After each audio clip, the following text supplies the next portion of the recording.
मैं आपको बताता हूँ क्या दिक्कत है।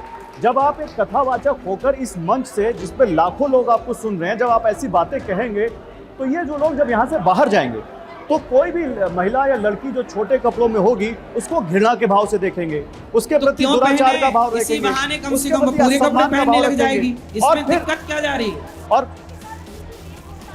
कौन सा बच्चा, छोटा बच्चा जो है वो छोटे कपड़े पहनता है? आप मुझे इस बात का सबसे ज्यादा रेप एनसीआरबी का डेटा है, सबसे ज्यादा रेप चाइल्ड रेप होता है, और वो रेप करने वाले कई बार आपके परिवार के मेंबर्स होते हैं, आपके आसपास के सदस्य, आपके पड़ोसी। क्या आप उनको ये बताएंगे कि छोटा बच्चा 5 साल तक की उम्र का सबसे ज्यादा रेप होता है, और वो बच्चियां भी होती हैं और बच्चे भी होते हैं, लड़के भी होते हैं। लड़कों को संस्कार देंगे तो वो रेप क्यों करेंगे किसी बहन बेटी का? तो लड़कों को संस्कार दीजिए।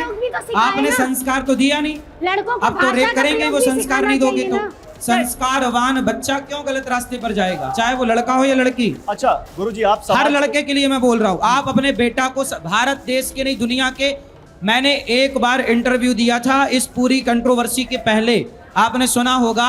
अब देखो वो लड़कों वाली बात नहीं चलाते कोई, मैंने इंटरव्यू दिया कि लड़कों को सुई चुभाना चाहिए, लड़कों को, और सुई चुभा के बताना चाहिए। वो बोलेगा माँ सुई क्यों चुभा रही है? माँ कहे बेटा दर्द हो रहा है, बोले हाँ, तब कहे कि देखो जब तुम किसी बहन बेटी को छेड़ते हो तो कितना दर्द हुआ होगा, इसको तब जान सकते हैं जब आपको थोड़ी सुई चुभाई जाए। तो लड़कों को संस्कार ऐसा दीजिए कि वो हर लड़की को बहन बेटी के रूप में देखें, वो देखे ही क्यों गलत। बच्ची ने कपड़े नहीं पहने थे सर। जिस बच्ची के साथ 16 दिसंबर को रेप हुआ था उस बच्ची ने कपड़े नहीं पहने थे। उन आदमियों की नीयत खराब, उन आदमियों ने शराब पी रखी थी सारे उन्हें। आपकी संगत तो में शराब, मैं वही तो कहता हूँ शराब पीना गलत है, शराब पीना गलत है, शराब मत पिलाइए, अपने आप बलात्कार कम हो जाएंगे। अब मैं बोल लूं कुछ, संस्कार दीजिए, अपने आप बलात्कार कम हो जाएंगे। महाराज जी, अनुरुद्धाचार्य जी, आपने कहा आप लड़कों के लिए भी बोलते हैं, लड़कों के लिए बोलते हैं तो इसका मतलब ये नहीं कि आप लड़कियों के लिए कुछ भी बोल देंगे। कुछ भी नहीं बोला, लड़कों के लिए बोलते हैं तो इसका मतलब नहीं लड़कियों के चरित्र पर सवाल उठा देंगे। बेटा आप जाओ, इनको ले जाओ, प्रदर्शन कराओ माताओं का, चुप रहो। लड़कों के लिए बोलते हैं तो इसका मतलब ये कतई नहीं है कि आप लड़कियों के चरित्र पर सवाल उठा देंगे। चरित्र पर सवाल हुआ ही नहीं। अच्छा, आपको समझ ही नहीं आती तो हम क्या करें? महाराज जी, एक सवाल है आपसे, आप छोटे कपड़ों को लेकर बार बार सवाल उठा रहे हैं। कोई लड़की है जो छोटे कपड़े पहनती हो या अपनी मर्जी के कपड़े पहनती हो लेकिन अपनी सारी पारिवारिक जिम्मेदारियों का निर्वहन करती हो, और कोई एक लड़की या महिला है जो कपड़े पूरे पहनती है लेकिन अपने सास ससुर को 2 रोटी नहीं देती, जो अपने माँ बाप को सम्मान नहीं देती, जो सही से बात नहीं करती। आपके लिए उन दोनों में से बेहतर कौन है?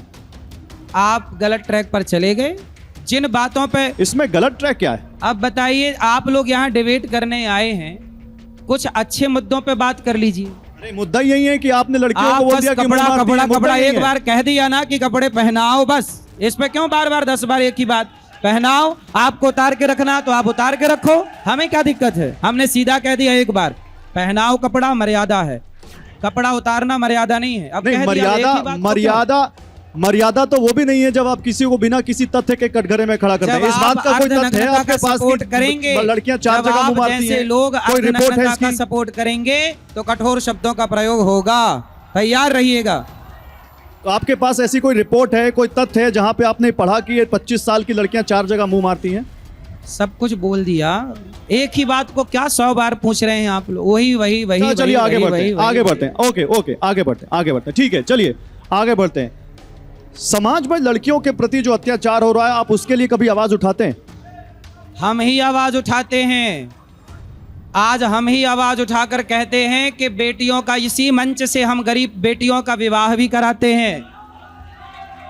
जातवाद खत्म करो। आज गौरी गोपाल में 300 वृद्ध माएँ हैं, हमने आज तक किसी माँ से जात नहीं पूछी, और आज सारी माँओं के पांव दबाकर नारियों का सम्मान करते हैं। नारियों का सम्मान करने की बात कहते हैं लोग, हम करके दिखाते हैं। गौरी गोपाल में रसोई चल रही है, 30,000 लोग भोजन करते हैं, किसी से जात नहीं पूछी गई, सबके लिए दरवाजा खुला। इस संसार में, इस राष्ट्र में मानवता क्या होती है आप गौरी गोपाल आके सीख सकते हैं। लेकिन एक बात मैं कहना चाहता हूं, एक बार जोरदार तालियां हो इनकी निर्भीकता के लिए, इनके लोकतांत्रिक तरीके के लिए, इनके आतिथ्य के लिए, जिन्होंने हमारे इतने कड़े सवालों के बावजूद इन्होंने संयम रखते हुए बहुत साहस से हमारे सवालों का जवाब दिया, इसकी हम प्रशंसा करते हैं।